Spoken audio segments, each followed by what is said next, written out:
Now that we've gone through all the color notes from the key that we're in to the 1, 4, and 5 triads on the middle 3 adjacent strings in this position, we can take a look at the other 2 positions on the neck of the guitar.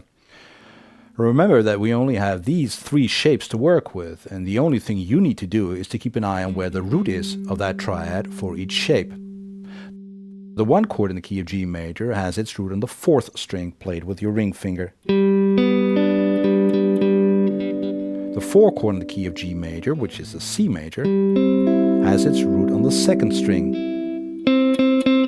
It's your C note. And the 5 chord is also major and has its root on the 1st string. It's your D note. All these shapes are movable, and they are the only 3 shapes. All the extensions of these triads can be easily found by adding one of the notes of a triad to one of the other triads. For instance, adding the C and E that are part of the C triad to the G major triad. You'll end up coloring the G major triad. The shapes you'll end up with will also include all the minor triad shapes that you will encounter on these 3 adjacent strings. B minor, E minor, A minor. Now, as you can see, this is a very powerful system. It's quick, efficient, and the resulting progressions follow the internal harmonic moves that are pleasing to the ear without a lot of jumping around. All the resulting shapes can be moved to the other 2 positions on the neck. Now, when you move up to the next G major triad, on the middle 3 strings, you'll find one with the major third of the triad on string 4. It's a B note, and this shape is a first inversion. This G major triad has the exact same shape as the D over F sharp triad had in our first position. Its bass note B is on the 4th string 9th fret. It's the major third. The perfect 5th is on string 3 7th fret, and the root is on the 2nd string 8th fret. The 1 chord is now being played in this shape, and the 4 and 5 chords can be tracked down easily. They are the other 2 remaining shapes. So this shape for the 1 chord, this shape for the 4 chord, which can be easily derived from a C bar chord, and this shape is your 5 chord, middle 3 strings, that's your D chord. Now, we've seen all these shapes in an earlier chapter. The extensions you can make to these triads are almost all in the same location that we encountered in the previous section. On the 1 chord G triad, that now has this shape, you can add your pinky to the 10th fret of the 4th string to get a G sus4, or to the 9th fret of the 3rd string right below your ring finger to get a G added 6th. Putting it on the 10th fret of the 2nd string will get you a G added 9th without the root.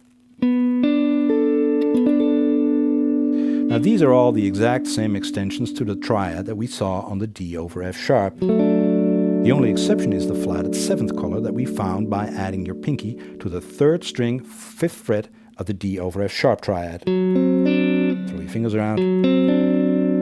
The resulting sound is a D7 triad, so to speak, these 3 notes. But in most cases, when you remain in the same key, you won't find the flatted 7th on the 1 chord. The added F note that you get by adding your pinky in the same location to the G major triad is not part of the G major scale. That has an F sharp. This is the F note. But it's good to know that when you add your pinky to that same location, you'll be turning a G major triad to a G dominant 7th triad. Now, in a blues or rock progression, you will be able to play that note on the 1 chord. Again, use your ears to find out what works in a specific song. The F sharp note that is a half step higher, right there, it's kind of hard to reach. You'll have to change your fingering. The resulting voicing is a beautiful G major 7th triad. There's one extra voicing of an extension of the G major triad that we haven't seen yet.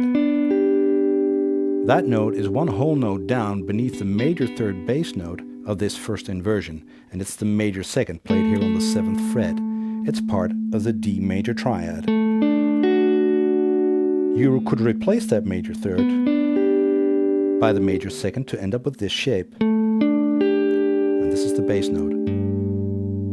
You end up with another color of that triad. It becomes a sus2. Often this complete D major triad is played on top of a G bass to create some tension. You play it with your index finger flat on the 7th fret. It's quickly resolved to a G major triad by adding the root G to the 2nd string with your middle finger and adding your ring finger to the 4th string. And you'll see that first inversion triad pop up. Let's move on to the 5 chord D and its extensions. In this position, the 5 chord is in its 2nd inversion with the bass note A in the bottom. The color notes can again be found in the same spots as the 4 chord in our first position. We'll end up playing a D sus4 by adding a note to the 2nd string and a D added 9th by replacing the root on the 3rd string with a note 2 frets higher. In this case, the bass player will need to lay down the root of the chord. Replacing the root with a note that's one whole note down will get you this shape. Root, one whole note down, which is the flatted 7th. Now you'll recognize this one from your bar-shaped D dominant 7th chord. Because the dominant 7th color is more prevalent on the 5 chord, you won't extend this shape by adding a major 7th to it, which is a half note down. The shape that you'll get is this one. That particular shape works very well if the triad is a 4 chord or a 1 chord, not as a 5 chord. The notes from the original key are the reason why you choose this one over the other. Adding a note to the 4th string, one whole note up from the bass note, will get you a D added 6th. Going one whole note down, you will land on the G tonic of the scale that we saw in that first G major triad. This is your D. Adding that G note will get you this shape. The note that you add is now the added 11th. Make for a very ambiguous but beautiful sound. In this case, you're adding a note that comes from the G triad of that first location. And that's it for the 5. The last shape we need to take a look at is the shape with the root in the bottom. We found this shape as the 1 chord triad in our first position. Moving it up to where the root is on the 10th fret of the 4th string will make it into a 4 chord C triad in this example. On the 1 chord you could have added the sus4 to color it. And you would do that by adding your pinky right below the root of the chord. If the triad shape we're using has a 4 chord function like this one here, that note will often sound off. Now use your ears to guide you in the right direction. All the other extensions we were able to add to this triad shape on the 1 chord also work on the 4 chord. Add your pinky to the 2nd string to get an added 6th color. Replace the root on the 4th string to get a major 7th sound. And throw your fingers around to replace the major 3rd on string 3 by the major 2nd. And you'll end up with a C sus2. And finally, we can replace the root of this triad shape by a note that's 1.5 notes down. You'll end up with this shape, which is a C added 6th chord. And whenever you play a triad shape like this without the root, know that you are depending on the bass player or another harmonic instrument to lay that root down.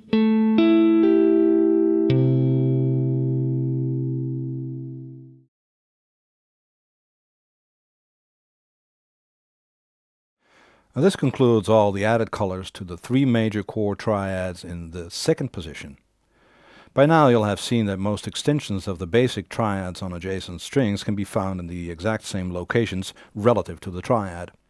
The sus4 extensions and the flatted 7th or major 7th extensions require a bit more attention. Use the original scale and the triad shapes in the same region on the neck to find possible extensions. Better still, use your ears for what works. That's always the best guide. Now, one more position to go. Now that you know what to look for, it'll be a breeze.